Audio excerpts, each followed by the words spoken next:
Have you ever walked out of a meeting that actually went well and immediately started planning how you'd survive the next one? Have you ever read a kind email from your manager and just looked for the part where they take it back?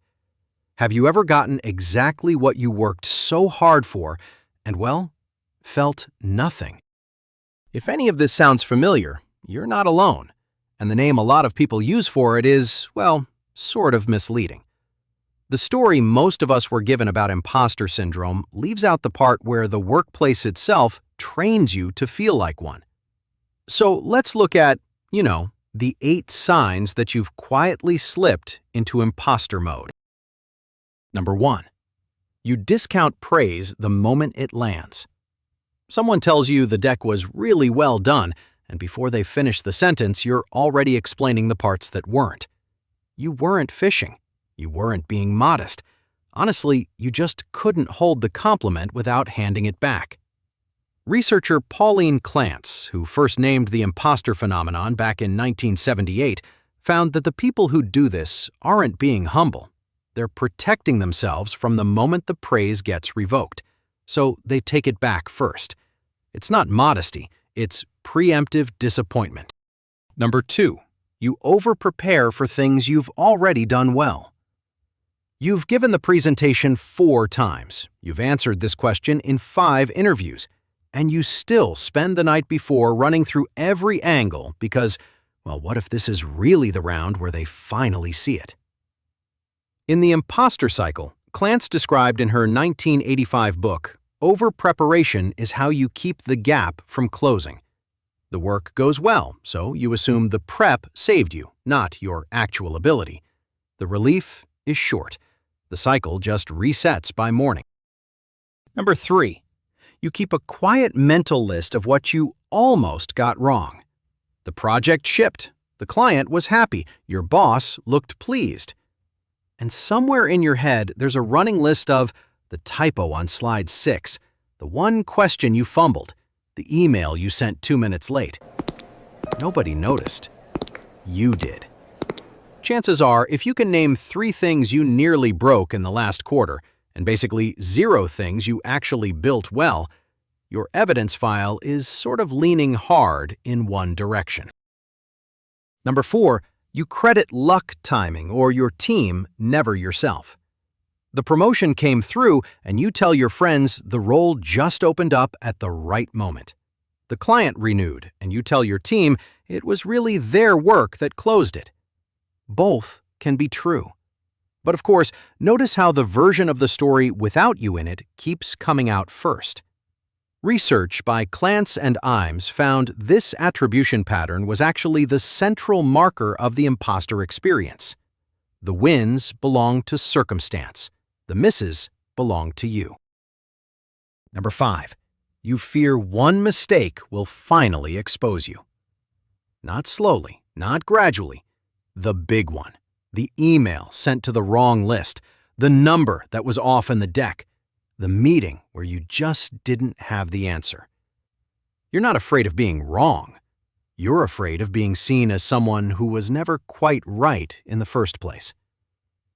It's worth asking whether that fear is about your competence or maybe about the room you've been performing in.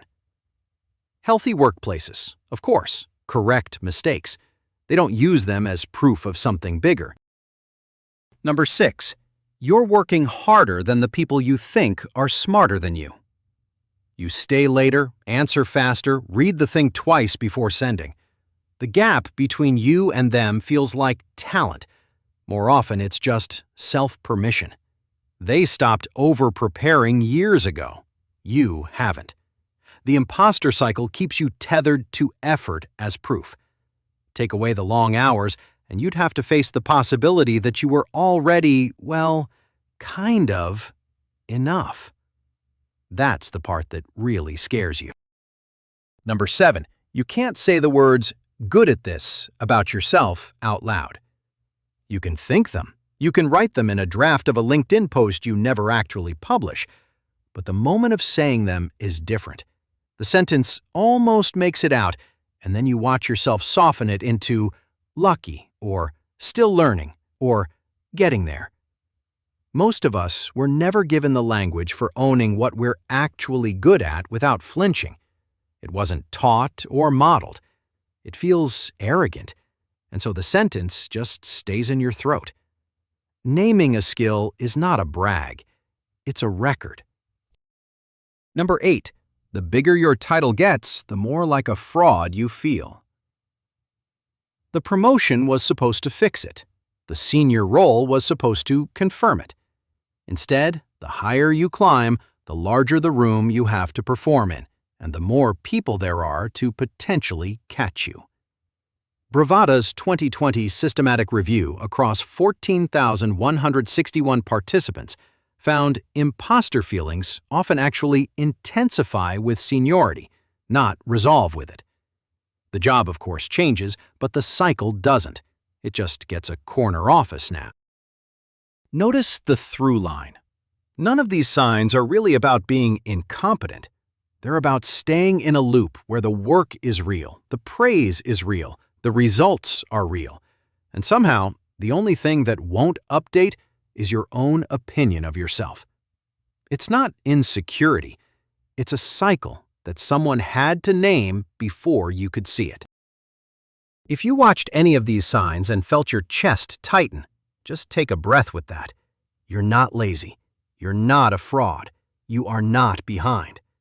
Most of us were never really given the language for what high-functioning self-doubt actually does to a career. The imposter cycle wasn't a flaw in you. It was a pattern someone had to name before any of us could even see it. So just try one small thing this week. Notice the next time praise lands and you reach to hand it back.